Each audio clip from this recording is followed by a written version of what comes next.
এক জঙ্গলে বাস করত এক বিশাল হাতি, নাম ছিল গজু। আর এক ছোট্ট টুনটুনি পাখি ছিল, নাম টুনু। গজু ছিল শান্ত স্বভাবের, আর টুনু ছিল বুদ্ধিমতী ও চঞ্চল।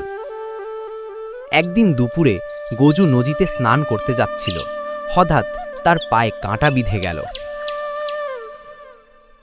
আহ, বাঁচাও, আমার পায়ে কি যেন লেগেছে। কি হয়েছে বন্ধু গুজু, তুমি তো কাঁদছো। পায়ে কাঁটা লেগেছে, হাঁটতে পারছি না, খুব ব্যথা করছে। দাঁড়াও, আমি সাহায্য করি।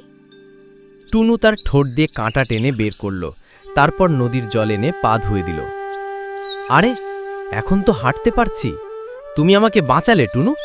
তুই এত ছোট, কিন্তু তোর মনটা যে কত বড়। বন্ধু মানে তো বিপদে পাশে থাকা, তাই না?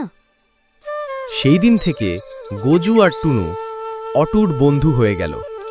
বড় আর ছোট, তারা প্রমাণ করল সত্যিকারের বন্ধুত্বে আকারের কোনো মানে নেই।